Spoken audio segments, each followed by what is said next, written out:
Sevgili Motobox dostları, herkese merhaba.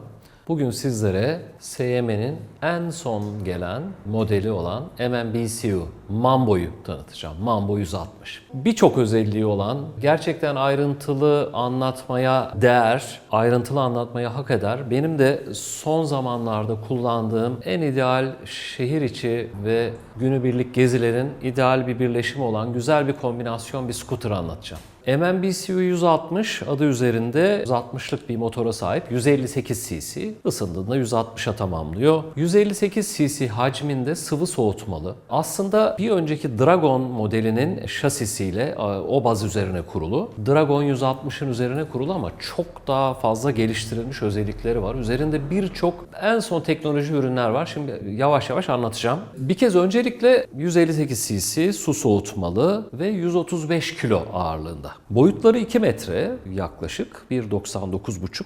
Yani küçük değil, büyük bir skuter da değil. Tam orta boyutlarda ama hafif bir skuter. Oldukça hafif bu değerlerle. 15 beygirin üzerine çıkan ve 6000 devir böyle dakikada da 15,5 Nm tork sunan oldukça güçlü bir yapısı var. Şimdi bütün bunları bütünleyen önde ve arkada 13 inç teker çaplarına sahip. Maxxis marka lastiklerle geliyor. Çok güzel lastikler. Maxxis artık çok güzel lastikler yapmaya başladı. Sportif lastikler. Yol tutuşunun zaten %51 sportif taraftaysa %49'da konforlu tarafta olduğunu söyleyebileceğimiz, rahatlıkla söyleyebileceğimiz bir scooter MMBCU. Şu anda bu anlatacağım özellikleriyle bir rakibi yok. Malzeme kalitesini gerçekten yakından görmek lazım. Bence Japon değil, artık yani Avrupa sınıfında bir Alman, İtalyan, Fransız ekolündeki kalite neyse fazlasıyla bile olduğunu söyleyebileceğim özellikleri var. Yani bu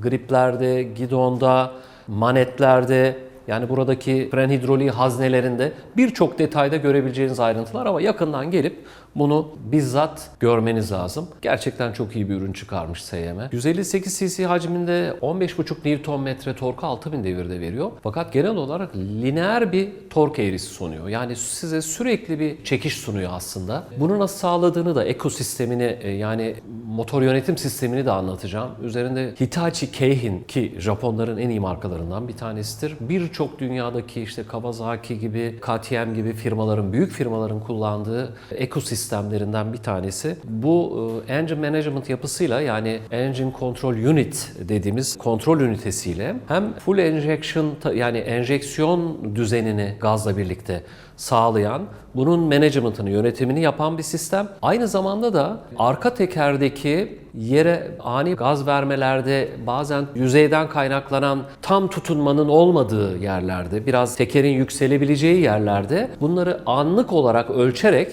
arka teker hızını anlık olarak ölçerek orada bir yönetim yapısıyla enjektörlere verdiği karışımı düzenleyen bir sistem, ki bu en son teknolojiyle yapılmış bir sistem. Dediğim gibi Hitachi Keihin, bu ciddi kaliteli ve pahalı bir sistem. Bu nedenle de arka tekerdeki tutunma sürekli sizin elinizin altında. Bu size çok büyük bir güvenlik veriyor. Nasıl güvenlik veriyor? Hem buradaki bu engine management sistemiyle, bu motor yönetim sistemiyle, hem orta tek mono amortisörün verdiği tüm şasiyi birden kontrol eden ve vurulmasını önleyen bir süspansiyon yapısıyla sizi virajlar ve ani gaz açışlarınızda her zaman dengeli ve güvenli bir şekilde, hem konforlu hem de güvenli bir şekilde yol almanızı sağlayan bir sistem var üzerinde. Çok güzel kombine edilmiş. Tabii bunların hepsiyle birlikte baktığınızda, yani SYM'nin sağlamlık, seramik teknolojisi, bunların hepsini bir yana geçiyorum. Sportif sürüşte besleyecek olan en önemli şeylerden birisi, tabii ki bu kadar hız ve performans varsa bir scooter'da, durması. Frenaj.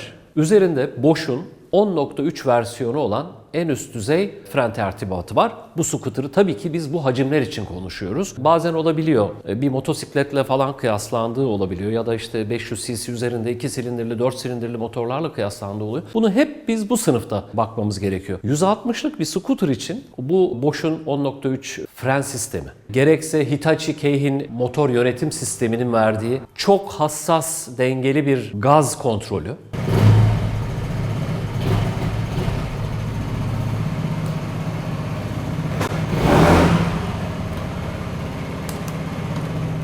13 inç jantlar üzerinde yükselen ve orta arka amortisörü kullanan bir amortisör yapısıyla Tüm bu teknolojik özelliklerle birlikte aslında eklemem gerekir ki burada bir de tabii ki gaz kontrolünü çok hassaslaştıran, profesyonel düzeye çıkaran, bu asla bir başlangıç motoru değil gerçekten. Performanslı bir motor. Fakat iyi bir bisiklet altyapısına sahipseniz, iyi eğitimliyseniz de kullanabileceğiniz bir scooter. Biliyorsunuz bir de ALEH denilen, işte Anti-Lifting Engine Hagger denilen kalkmayı önleyici ya da ani gaz açışlarında yükselmesini, önün yükselmesini önleyici bir motor askı sistemi var. Bu da birlikte çalıştığı için ani gaz açışlarında arka tekere giden hızı da ölçtüğü için sistem, yani ALEH ECU ile birlikte çalışıyor ve size optimum bir sürüş sağlıyor. Hem virajda hem düz yolda. Bunu da zaten şöyle tabir kullanabiliriz. Çok kullanılan tabirle. Yani böyle bir roketleme etkisi yaratıyor size. Bir fırlama etkisi yaratıyor. Ve bunu da çok keyifli bir sürekli bir belirli düzeyde tork vererek sağlıyor. Çok teknik ayrıntısına girmek istemiyorum ama yumuşak spor güzel bir kullanımı var. Çok beğendik. Tamamen yeni zaten teknolojisi. Bunları bütünleyen daha geliştirilmiş bu ön mesafede biraz artırılmış. Zaten öyle bir şey var ki sele bir maxi scooter selesi gibi. Hem köpük olarak içinin yoğunluğu artırılmış hem güçlendirilmiş. Çok konforlu. Önde ve arkada çok geniş bir seleye sahip. Yani böyle bir mid-size scooter için arkada da süet efektli, çok güzel bir kayma önleyici bir kumaş kullanılmış. Bunlarla beraber acayip rahat oturduğunuz, yani oturduğunuz anda hissediyorsunuz. Dediğim gibi benim son zamanlarda gördüğüm en komplike, sofistike scooterlardan bir tanesi. Çok rahat oturduğunuz, ön taraftaki mesafeyi, diz mesafesini, kompartımanın artırıldığı, eğer burada ergonomi öyle yaratılmış ki günübirlik şehir dışına çıkacağınız gezilerde de, 1-2 günlük gezilerde de sizi rahat ettirecek bir kompartıman var. Ayaklarınızı uzatabiliyorsunuz. Böyle bir mid-size için bu ciddi bir konfor ögesi. Yani o kadar rahat oturuyorsunuz ki bu mesafede 2 metre olan bir motosikletlik. Bir de gidon da geniş. Yani 741 milimetre gidon açıklığı olmasına rağmen aslında şehir içinde ciddi bir kıvraklığı sağlarken geniş de bir gidon ve yüksekte bir gidonla sizi çok rahat ettiren, öne çok eğilmenizi gerektirmeyen, dengede tutabilecek 13 inç lastikleriyle birlikte çok güzel bir scooter. Yani bu ön yapı gerçekten anlatmaya değer. Bu arada tüm bu özellikleriyle beraber dediğim gibi şu kompartımana bakar mısınız? Yani o kadar rahat kullanıyorsunuz ki zaten bir şeyler de çok rahat taşıyabilirsiniz.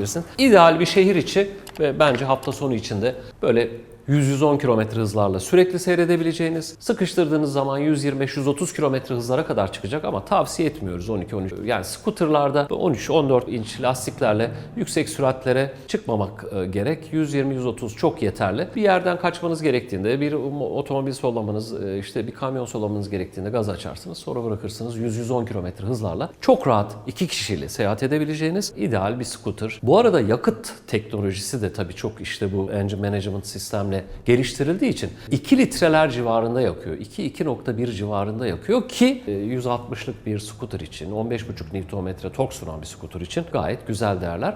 Bu arada karbon emisyonu da bunu yaparken çevreyi de koruyor. 60 gramın altında gram bölü kilometre olarak baktığınız zaman karbon emisyon hacimlerini de Euro 5 normunun üzerinde sunuyor. Çevreye zararları anlamında baktığınız zaman da gerçekten çevreci bir motor yapısı var. Bunun hepsini bir bütünleyelim. Tüm bu saydıklarımın üzerine bir de tabii ki 1 metre 40 santimin altındaki wheelbase ile beraber, iki teker arasındaki açıyla beraber ciddi, çevik, sportif, konfordan da ödün vermeyen optimum bir mid-size scooter yapmışlar. Gerçekten ben takdir ettim. Yakıtıyla, sessizliğiyle zaten biliyorsunuz sıfır dirençli bir sistemi var. Elektrik asistanıyla çalışıyor. Burada hem jeneratörün devreye girmesi ki şöyle, yani elektrik asistanıyla çalışıyor çok hafif bir şekilde. Bunların hepsi tabii ki yakıta etkileyen konular. 3 saniye boyunca eğer hareket etmeden duruyorsanız ışıklarda stop ediyor. Start stop özelliği var. Çok güzel bir dijital ekranıyla. Tabii ki önde ve arkada LED aydınlatmalarıyla geliyor. Malzeme kalitesi, yani gelip dokunmanız gerekiyor. Bu arada Mambo çevik bir yılandan esinlendiği için en çevik yılan, en hızlı yılan